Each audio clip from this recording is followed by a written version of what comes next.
سایه‌های خیانت، جایی که پرده از رازهای پنهان زندگی‌ها برداشته میشه.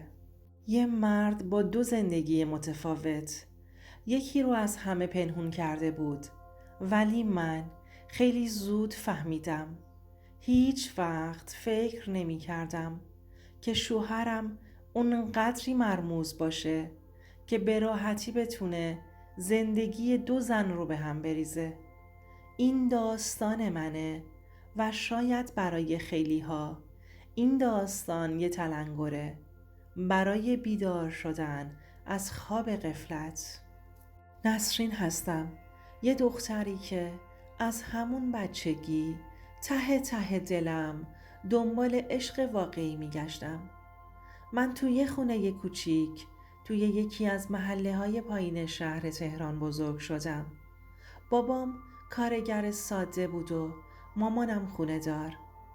زندگیمون زیاد رنگ و بویی نداشت، ولی دلم خوش بود. یه اتاق داشتیم، یه حیاط کوچولو با درخت توت پیر. هر وقت بارون می اومد می نشستم پشت پنجره و خیال بافی می کردم که یه روز شاهزاده زندگی میاد دنبالم. از همون بچگی دلم یه عشق تمیز میخواست، یه کسی که فقط منو ببینه، فقط منو بخواد. سالها گذشت، مدرسه، دبیرستان، دانشگاه. برای اولین بار کاوه رو دیدم. کاوه با اون قد بلندش، چشمهای مشکی و خنده های موزیانش دل هر دختری رو می برد. همون شب فهمیدم یه چیزی توی نگاهش هست، یه چیزی که دل آدمو می لرزونه. کم کم با هم حرف می زد. گفت که مهندسه، گفت که شرکت خودش رو داره و من با یه دل، با 100 دل عاشقش شدم. چند ماهی با هم بیرون رفتیم، رستوران، سینما، پارک.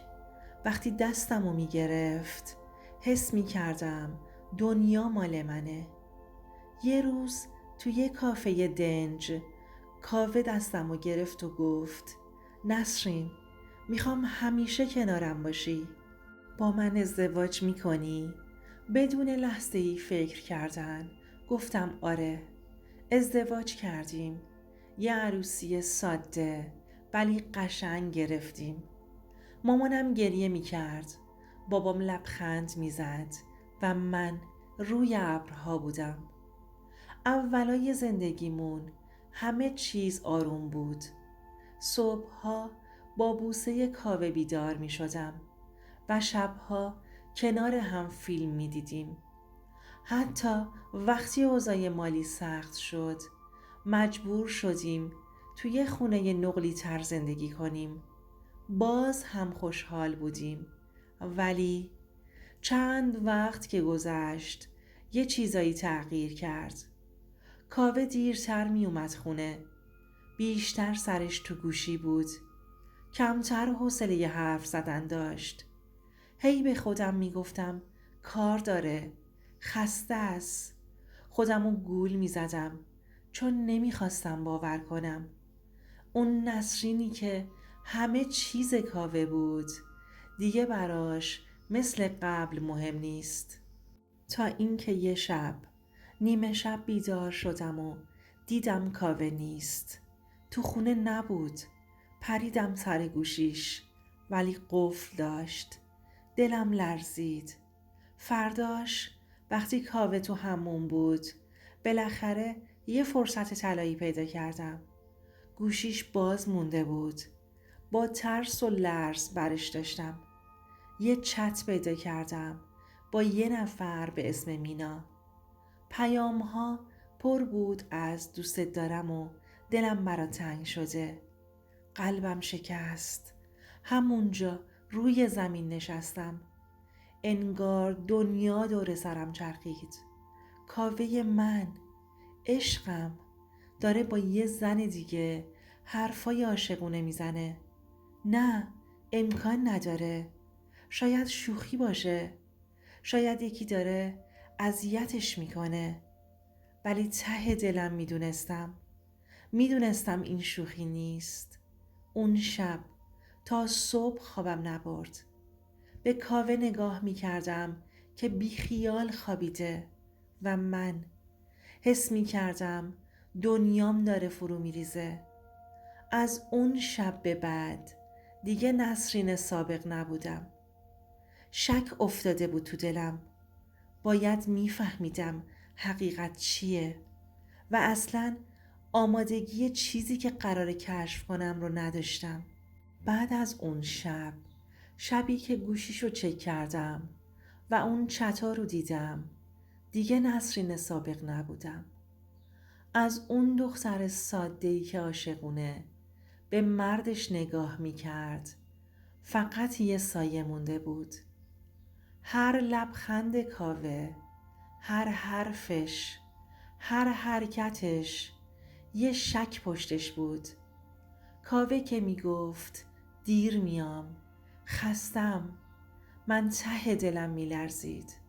خلاصه یه روز به خودم گفتم نسرین، یا بشین همین جوری آب بشو یا بلند شو یه کاری کن. زنگ زدم به دوستم لیلا راه های قدیمی رو میشناخت. زرنگم بود. گفتم لیلا جون کمک میخوام شوهرم رو تعقیب کنم، میای؟ لیلا هم بدون اینکه 2 تا 4 تا کنه گفت آمادم. یه روز کاوه گفت جلسه داره و دیر میاد. منم با لیلا راه افتادم دنبالش. خدا شاهد دستام میلرزید.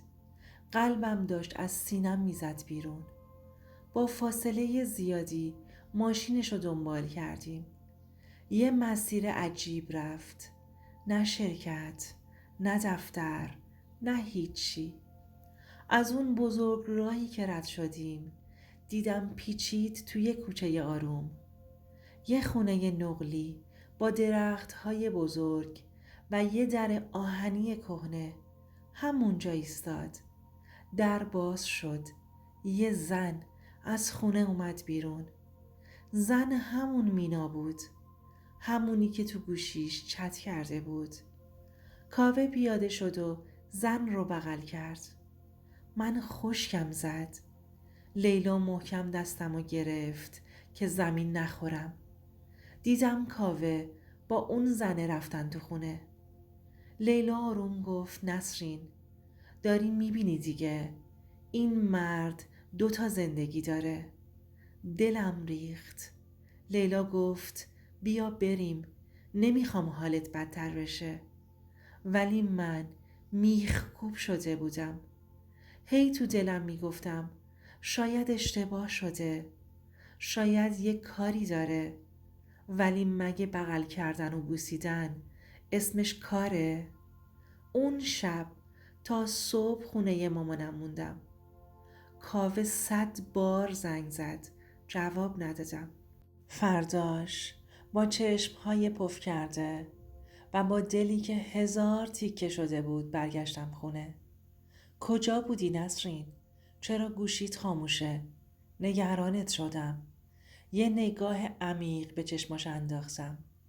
اون چشمایی که یه زمانی همه دنیام بود، حالا برام پر از دروغ و خیانت شده بود. گفتم راستشو بگو کاوه، با کی بودی دیشب؟ قیافش وارفت. یه ثانیه رنگش پرید. بعد خودشو جمع کرد. کجا بودم؟ شرکت، جلسه داشتم. خندیدم. یه خنده تلخ که ته دل آدمو میسوزونه. گفتم جلسه بودی یا تو بغل مینا؟ کاوه عین برق گرفته ها جا خورد. یه لحظه سکوت شد. یه سکوت سنگین که میشه توش صدای شکستن قلبمو شنید. بعد کاوه سعی کرد همه چیزو جمع کنه. گفت نسرین بذار توضیح بدم. موضوع اون جوری که فکر میکنی نیست. خندیدم. گفتم چی نیست؟ خودم دیدمت با چشمهای خودم. کاوه دید که دستش رو شده. نشست لب مبل و با صدایی که می‌لرزید گفت: نسرین، من با مینا نامزد بودم. بعداً جدا شدیم، ولی دوباره دیدمش. اشتباه کردم. من عاشق توام. فقط یه اشتباه بود. قسم میخورم. اشک تو چشمام جمع شد. گفتم کدوم عشق؟ کدوم قسمت؟ وقتی راحت منو به خاطر یکی دیگه فروختی. کاوه هی قسم میخورد، هی خواهش میکرد، ولی دیگه فایده نداشت. قلبی که یه بار شکسته دیگه مثل قبل نمیشه. اون شب چمدونمو بستم. بدون گریه، بدون داد و بیداد، فقط رفتم. یه نسرین شکسته ولی مغرور از اون خونه اومد بیرون. رفتم خونه مامانم. همه چیزو براش گفتم. مامانم بغلم کرد و گفت: دخترم، هیچ مردی تو دنیا ارزش شکستن غرور یه زنو نداره. راست میگفت. کاوه تا چند هفته دنبالم اومد. زنگ زد، پیام داد، حتی یه بار اومد دم در خونه مامانم رو گریه کرد.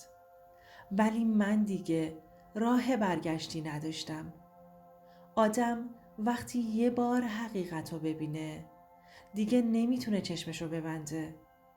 دیگه باور نکردم.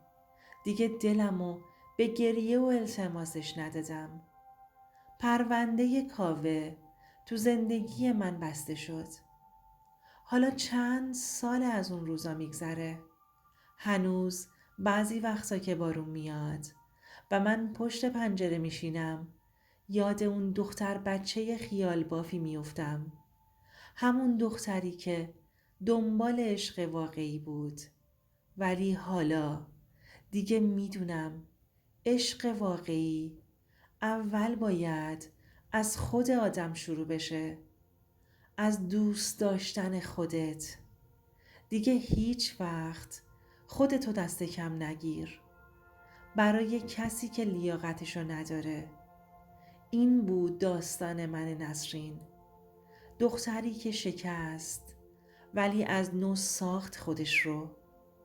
راستش روزای اول بعد جدایی خیلی سخت بود. فکر می کردم دیگه تموم شده. دیگه نمیتونم لبخند بزنم.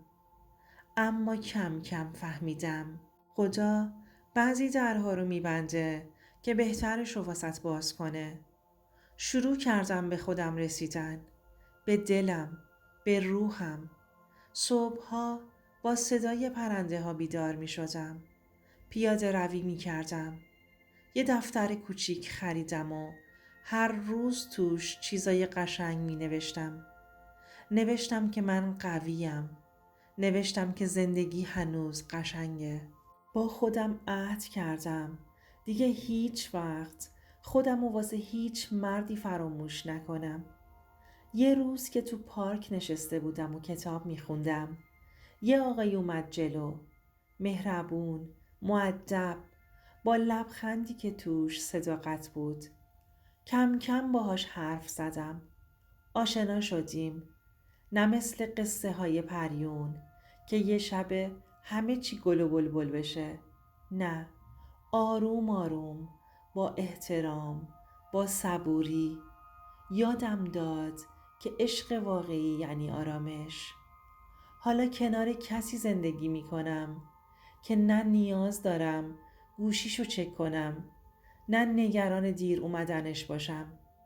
کسی که وقتی نگام میکنه انگار همه دنیا آروم میشه. و حالا اگه بخوام یه نصیحت کوچیک بهت بکنم اینه که هیچ وقت ارزش خودتو پای کسی که دوستت نداره حروم نکن. تو قشنگی، تو لایقی، تو لایق عشقی هستی که لبخند بیاره رو لبت، نه اشک تو چشمت. اگه یه نفر قدر تو رو ندونه برو که بهترش رو خدا برات کنار گذاشته. یادتون باشه که زندگی همیشه میتونه به شما فرصت دوباره بده. فقط باید به خودتون ایمان داشته باشید، چون هیچ چیزی بالاتر از اعتماد به نفس و عشق به خودتون نیست. این فقط یه گوشه کوچیک از دنیای سایه های خیانته. اگه دلت میخواد داستانهای واقعی تر و تکان دهنده تری بشنوی، همین الان کانالم رو سابسکرایب کن. حمایت قشنگت یعنی ادامه راه من.